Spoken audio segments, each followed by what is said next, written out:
Hello, friends. Welcome back to another TPR podcast. I'm Matthew Jarvis. I built a $2 million a year RA practice that I recently exited for 8 figures. And part of that exit was working with the team at JPTD Partners, including Ted and Scott and the whole team. And excited to have Scott on the podcast today because we can all debate like what makes a practice valuable. We can have discussions at a conference and say it's this or it's that thing or it's this software, it's that software.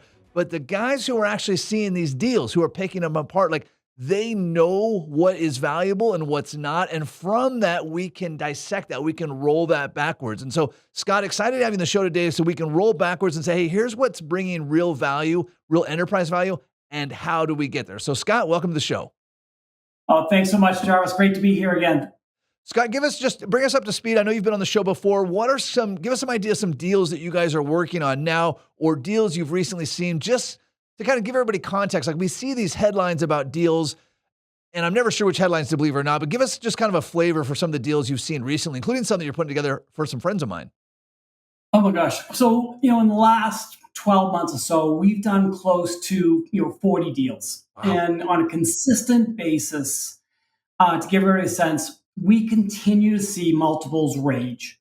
And what I mean by that is we're seeing 4 to 7x top line revenue and 8 to 16x EBITDA.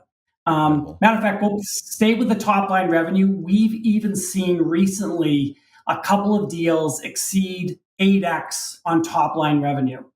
And historically, what those look like, just is we're seeing 60 to 70% of the consideration paid up front. And they'll say, hey, what percent of this do you want in cash? What percentage do you want in the company's stock? Say 5 to 40% in stock. Sure. And the rest over a 1 to 4 year period in earnouts. And the earnouts are usually based on 2 things. One is what they call revenue retention. So if you're a $4 million player today and you're still at $4 million a couple of years from now, they'll give you another chunk of money. And the second is on growth. It's called CAGR, compound annual growth rate. The usual target is, say, 10% on top line revenue. And say over a 2, 3, or 4 year period, they'll give you the final chunk of money if you're continuing to grow.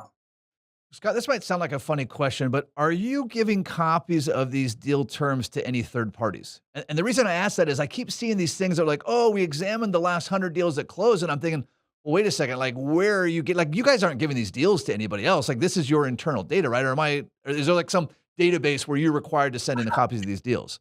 If we're sharing with everybody. If you go to our website, www.jptdpartners.com, John, Peter, Ted, and they call me DG because my last name DiGiammarino, partnersplural.com, and you click recent deals at the top line nav, you'll see very quickly what your people's assets, their revenue, and whether it's a fractional deal or full deal, and essentially what the offers were. So if you're a $3 million advisor, top line revenue, you could see what we typically got for a $3 million advisor. If you're a $1 million advisor, you could see what we got for them. If you're a $20 million advisor or advisor team, you could see what we got for them as well. Interesting enough, if you're a $3 million advisor, you may see 3 different offers or 4 different offers because the valuations are based on so many different factors. So there's an art to coming up with the final multiple may be. Now, so Scott, you mentioned seeing multiple offers, and I know from my own experience, but also with advisor friends of mine that you've been working with, like it's pretty common for you guys to get people multiple offers, 3, 4, 5, 7 offers, whatever the case may be. And these offers a lot of times seem like they're all over the board. How much of your work is almost like a matchmaker service? Like you're saying, hey, the advisor has this kind of practice, and we know from our dozens or 100 buyers, here's the kind of people that are looking for that. Like, does that question make sense, Scott? Like, it feels like it's not just like you guys are doing a Zillow posting, like we have a 2,000 square foot house, who wants to buy it? Like, you're really going down the path here. Oh my gosh. So here's what so first of all, right now we have 88 different buyers. Wow. And all 88 are different. They're looking for something different. They structure their deals differently. And they change all the time. So we have such great relationships with these 88 buyers. We know what they're looking for at any given point in time. So with our sellers, our clients right now, our average revenue is 5 to 7 million. Wow. We have, Wow. but we have clients that are as small as 1 million of revenue. We have clients as big as 61 million of revenue, and we have a tuck-in division which is sub $1 million of revenue. But all of our sellers are a little bit different too. So the way Yeah. I would describe it, Jarvis, is think about if I was a client of yours. You're one of the best financial advisors on earth, right? So if my wife and I were a client of yours, you would ask us about, hey, Scott, Shelley, what are your goals? What are your objectives? What are you looking to do down the road? We do that with you. I don't know if anyone's ever asked you before about what your goals and objectives are, about how long do you want to be in practice? What's an ideal scenario for you? If you were to wave a magic wand, what's a perfect deal? Because once we find out about you, we look at our list of 88 buyers and we try to narrow that down to the top 5 to 7 that we think would be an ideal fit for you. Then what we do is we create a wish list for you. So we'll ask you a series of 20 or 30 questions. And the answer is, this is a must-have deal killer. Mm. This is a nice to have, or you could care less. For example, how important is it for you to keep your brand?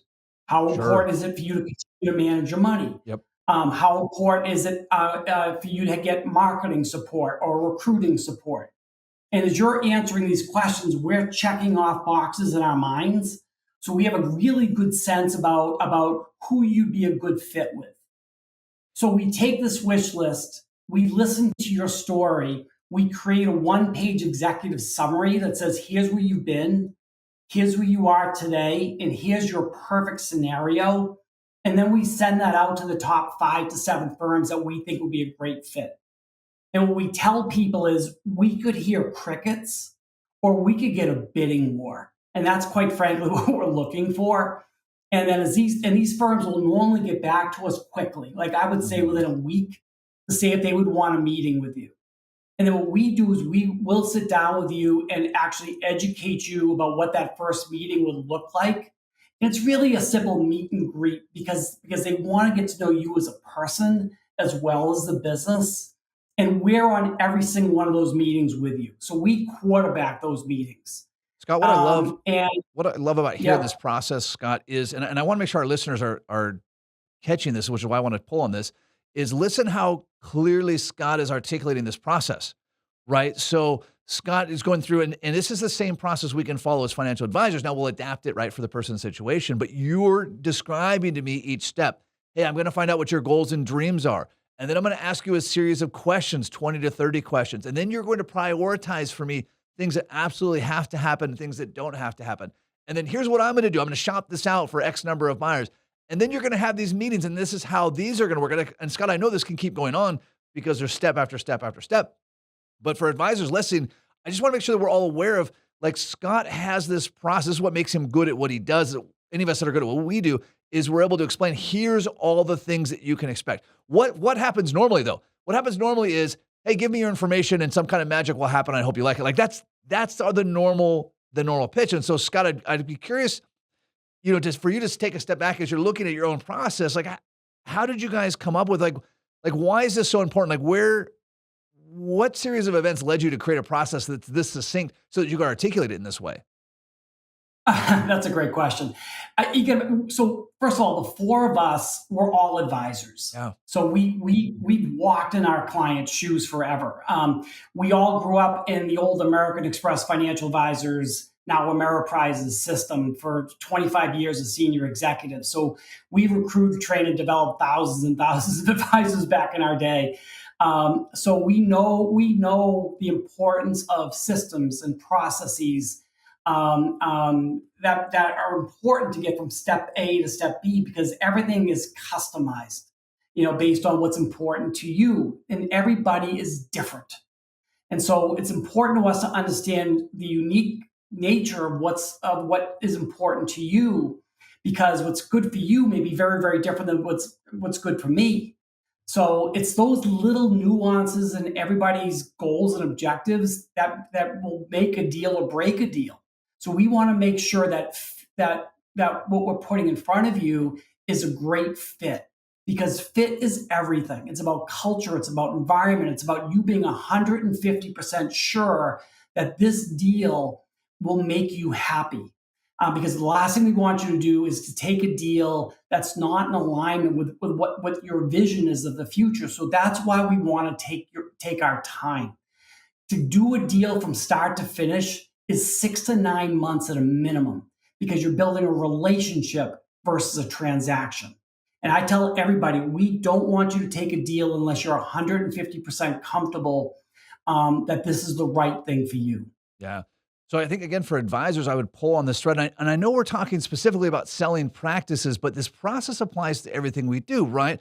And so, again, this terminology that Scott's interjecting here, we want to make sure the deal is a fit for you. We want you to have an expectation this is going to take 6 to 9 months. These are all things that we can do with prospects as well. And the other thing that Scott's doing in here, and Scott's been doing this for so long and he's so committed that it happens naturally, but it's a learned skill, which is Scott is now creating the context by which we're going to evaluate everyone else that's in Scott's role, right? So if I went to talk to another business broker and they didn't say, hey, this is going to take 6 to 9 months, I would get worried. Or if they didn't say, hey, we want to make sure the deal is the best fit, I would get worried. Or if they didn't, like, notice all of these things. So otherwise, what rookies do, and Scott, love your thoughts here. Rookies will say, hey, listen, I'm better because of this. You've never said in this conversation, we're better than anyone else. But it's been implied, like as I'm listening, I'm like, oh shit, these guys are playing at a level that no one else I've talked to is playing at. But you never once had to say, well, hey, listen, ABC firm, they're not as good as we are, or we're this really special thing. Instead, you go back to, I need to make sure this deal works. I need to make sure this deal fits. I need to make sure that when we see each other years from now, we still high five over the deal. And I think this comes, Scott, like you said, from all of your years of experience. But I would appreciate your thoughts as advisors are listening. It's like, how do they develop this same kind of process for themselves? Well, it's interesting. It's a lot of it's about setting expectations, right? All of it, yeah. So for example, let's go back to that 4 to 7x top line revenue example I gave you earlier. Yeah. So, and I'm going to make my math super simple. So if you're $1 million advisor, I would say, okay, so if you multiply it times 4 to 7x, your goalposts are you're going to get a low of 4 million and a high of $7 million for your practice over a 2, 3, 4 year period. And here's how it's going to be broken down. And your compensation post deal will look like this. Can you live with that? How would that make you feel? Let's let that marinate for a moment. Right? And then if that puts a big smile on your face, then you're a great candidate to enter into the M&A world. If you think about that from an advisor perspective, when I was an advisor and you were my client, and I talked about you retiring down the road, again, you want to paint this compelling vision for somebody. And you said, look, if you're going to save XYZ amount of dollars a month, if you're going to invest in your 401k plan with a match, and when you're 65 years old, all things being equal, here's what it would look like. Would you be happy? Okay. And you said to me, Scott, that would be incredible. Now we have a plan of action in place. Everything is in alignment.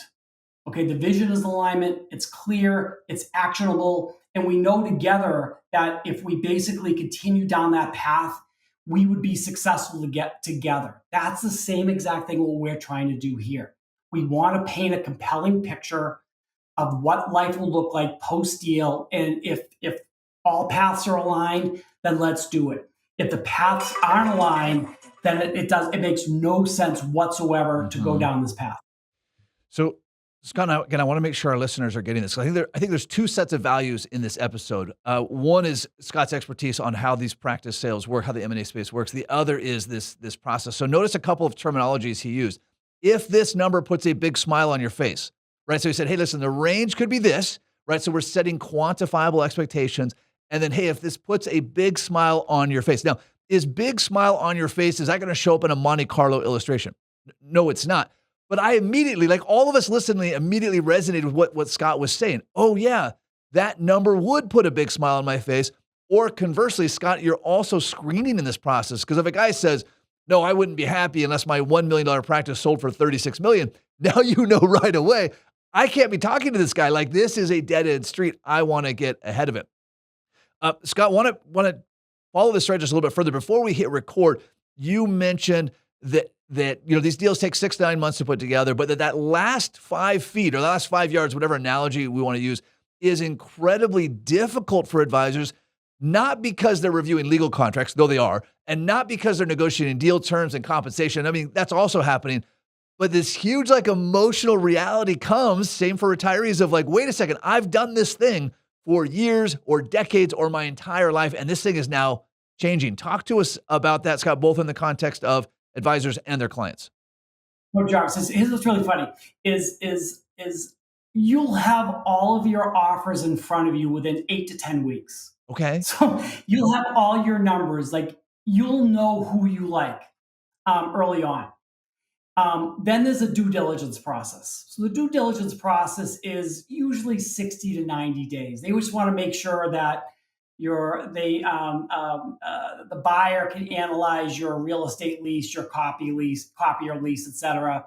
But more importantly, while the buyer's doing due diligence on you, you've got to be doing due diligence on them. You want to talk to other advisors. You want to do a home office visit. You want to do a tech demo, etc. Again, going back to the right fit. So once all this is done, and to your point, the lawyers go back and forth. They look at all the contracts. Everything's done. I would tell you that last 1 yard before you sign that purchase agreement is everything. It is so emotional because you've spent years building your baby. And for those folks like myself that have been in the business 20, 30, 40 years, how do you describe when you first started working 12-hour days? Driving in your car before there was GPS systems with the big maps, driving down side streets where there were no lights, knocking on people's doors and getting dark house because people didn't show up. We wouldn't answer the doors. I mean, the stories a lot of us can tell back in our early days, trying to make it through our first 2 or 3 years. People today have no idea what most people went through the first 3 or 4 years to be successful today. And when advisors reflect back to when they first started, and you have to take a beat to realize what you went through to build this incredible thing that you've built right now that you're about to sell for double, if not triple, what the industry's always told you it's worth. And that's the cool thing for us right now is the multiples right now are crazy. They're nuts. And again, and I think for myself, it is one of the most rewarding things in my entire 30, 40-year career in this industry is that finally, advisors are getting what I believe is a value that's worthy of all the effort you've always put in, throughout your entire career. Yeah, that's a really good point. I understand why the historical valuations were at 2 to 3x. And by the way, we can talk about this in another episode. A lot of practices are still only worth 2 to 3x. If all you have is a book of business, you're not getting the kind of multiples that we're talking about.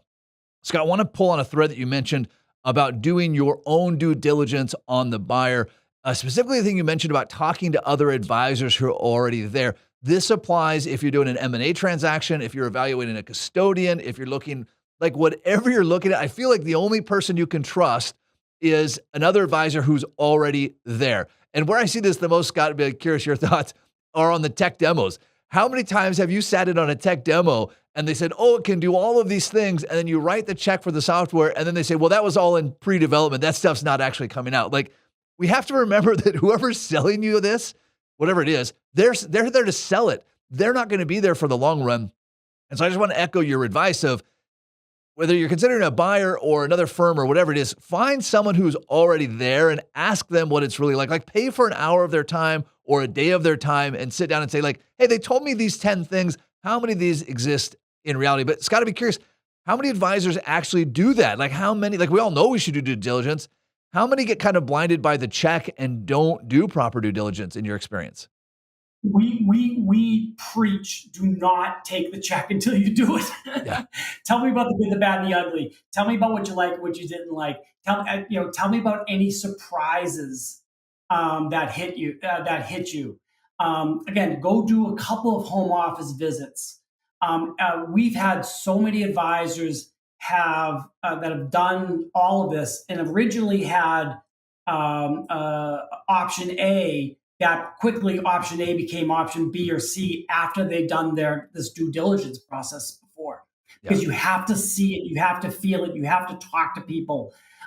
So you have a realistic thought process about what you're comfortable with when it's all said and done. We've had people, I'll tell you, 60% of our clients actually take less money because it's a better fit. And the fit is not only for you, but it's for your staff, it's for your clients, it's for your G2, it's for the future of your brand.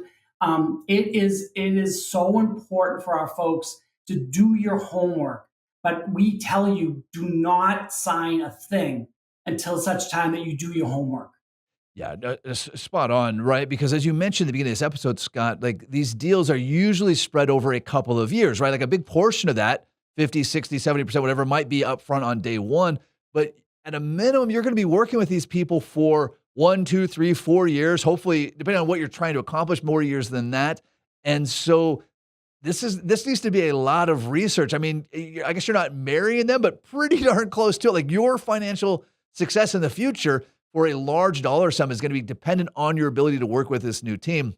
So I think, Scott, to your point, that due diligence Yeah, has to be I'll give you critical. one more point too. Is you're going through all this, right? You're going to hear something. You're going to hear this thing all the time. You're going to hear, "Our stock is the next unicorn. Our stock is the greatest thing in the history of mankind. Our management team has exited 5 zillion times, and they're going to do it again." What the buyers don't see or hear is our clients call us after they've heard the same story from 5 different buyers, and they say, hey, Deej, who do we believe? And we're like, we don't know. They all have great stories. They all have great talent. You have to go see it, talk to people so you can make your own determination about which horse you want to bet on. Yeah, that's a good point. And I think we get, as advisors, business owners, we get kind of blinded by these big checks, right? Because Scott, to your point, we've put all this time and blood and sweat and tears into this, and it finally seems like a light at the end of the tunnel. But to your point that of course, these buyers are going to say that all their stuff is amazing. Like what buyer is going to come to the table and be like, hey, listen, we feel like our stock's flatlining and falling from here, and our tech stack is really garbage, and our people are shit, and this whole thing. Like, of course, everyone is going to try to make this sound as beautiful as they can, because to your earlier point, Scott, just you guys, JPTD, you have access to 88 different buyers. Now, not all 88 of them are going to be interested in every deal, but every deal is going to have several people that are interested, and they're all trying to jockey for, hey, we're the best option that there is. And it's not that they're necessarily going out trying to deceive, but that's just the reality of life. Like they're trying to sell a thing. They're buying your practice, but they're trying to sell themselves as the buyer. Well, and that's why you guys never, ever, ever want to represent yourself. Oh, You never yes. want to go out there by yourself because it's like every sports, every athlete, every Hollywood actor all have agents, if you will, that represent them. And it's the little things that you probably don't know that will come back and bite you later on, that we just happen to know because we see like 20 deals a day. We just happen to know what all these things are that can be the difference between a great deal, an incredible deal, or a terrible deal. Yeah. Yeah. Well, there's so many things we could do a whole episode on that, because it's tempting. If you're doing an exit for 5, 10, 15, 20, $100 million, whatever the dollar amount is, and you look at what a broker's fee is, and you say, wow, that's going to be a big dollar amount, just like a standalone dollar amount. But in the context of saving you from making mistakes, we'll give a specific example from a deal that for a friend of mine that you guys are working on, and he got an offer, and we'll stay vague on the details, but part of that earnout, that CAGR, the compound annual growth, it was like a 20% annual CAGR with a cliff that if he missed it by $1, the whole thing went away. And you guys were the first one to tell him, like, hang on a second, you're going to have a really hard time hitting a 20% CAGR. But if the market farts out one day before your milestone and you miss that CAGR by $1, the entire payment's going to go away. Now, my buddy that you guys work on this, he didn't catch that at all, which is understandable because he's not looking at these deals. You guys saw it as this glaring red flag of like, wait, we're not even going to consider a CAGR that's on a cliff. But if you were self-representing, you just wouldn't know that. Like the thought wouldn't occur to you, wait, if I miss this by $1, I miss the whole thing. Well, not only that, so what we would have done is we would have given you a pro rata. So Yes. if your CAGR was, let's say, 10% and you hit 8%, you would have got 80% of the bonus. Yeah. But on top of that, we would have negotiated a mulligan year.